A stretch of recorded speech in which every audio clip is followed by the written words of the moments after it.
Boa noite a todos, meu nome é Gisele, eu sou médica pediatra e vim falar hoje um pouquinho para vocês a respeito do caso da Samira. Gostaria de agradecer a Rafaela e a Thalita que me convidaram para estar hoje aqui presente falando para vocês. Então, eu costumo falar que a Samira, ela é minha paciente desde intraútero. Eu conheço a Rafaela há bastante tempo, a gente trabalha junto e eu acompanhei um pouco a gravidez dela. A gravidez foi tudo bem, até o último ultrassom que ela realizou antes da Samira nascer, que viu que tinha uma alteração no rim, uma agenesia renal. Ela tinha um pouco de restrição de crescimento, ela era um pouco pequena. O parto dela foi tudo bem, ela chegou para mim na primeira semana de vida, já ganhando peso, ela era pequenininha, mas ela sabia mamar, estava ganhando peso bem. E aí, no exame físico, a gente percebeu algumas alterações. Tanto eu, junto com a mãe, a gente foi percebendo. Ela tinha a linguinha presa, ela tinha uma face mais sindrômica, né? O jeitinho, a implantação do olho, do nariz, o formato, mas nada muito característico para falar de uma síndrome específica. E ela era um pouco molinha, um pouco hipotônica.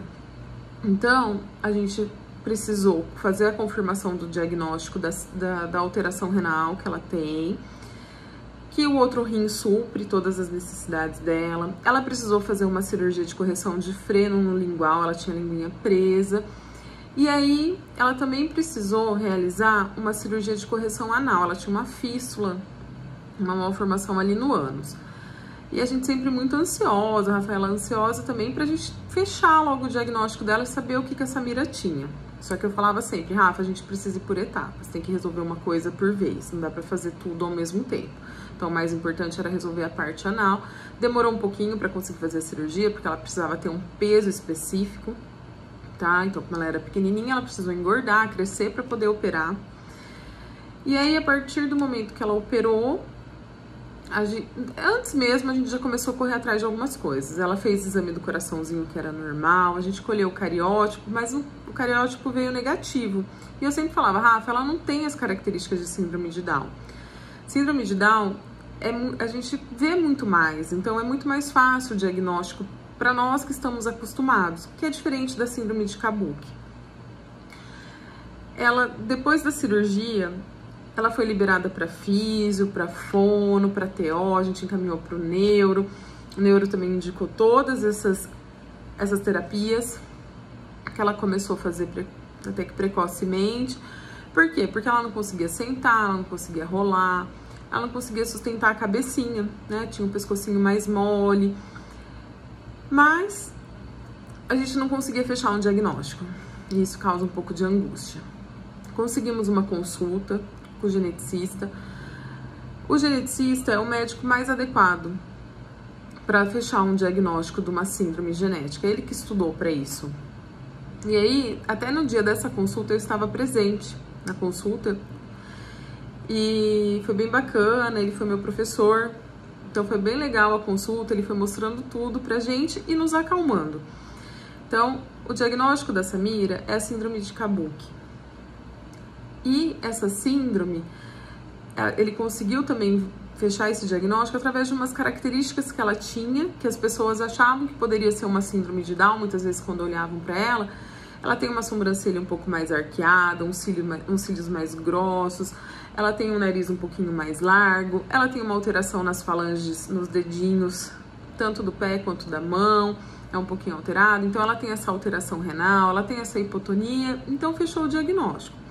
A partir do momento que fechou o diagnóstico, a gente começou a fazer os tratamentos, né, mais adequado ainda do que a gente já estava fazendo, então intensificou mais ainda a fisioterapia, ela começou a ir para PAI, e hoje em dia a Samira está evoluindo muito bem. Então, a Samira está respondendo essas terapias, né, e dentro da síndrome dela, ela poderia ter algumas características que até hoje ela não apresentou. Então, a gente não consegue falar que ela tem uma alteração neurológica tão importante, ela tem um atraso.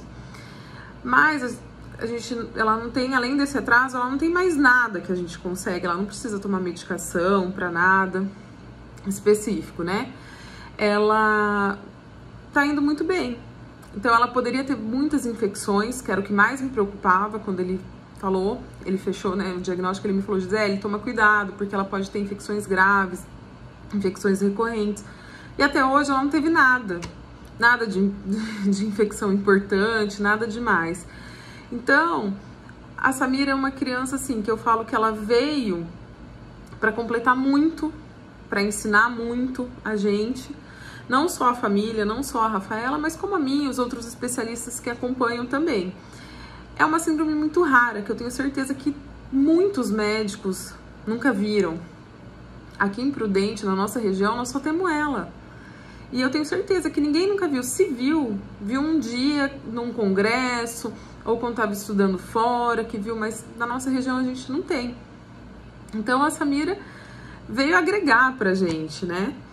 E eu só tenho a agradecer, porque a Rafaela, assim, ela é um exemplo de mãe, ela é um exemplo de ser humano, e que eu acrescento aqui pra vocês, quando as mães de crianças atípicas, elas são muito guerreiras, e elas enfrentam, e eu tenho certeza que a Samira, com todo esse tratamento que ela faz, ela vai estudar, ela vai ter o tempinho dela, né, pra aprender a ler, escrever, ela vai trabalhar, ela vai casar, ela vai tudo, porque a sobrevida é muito alta.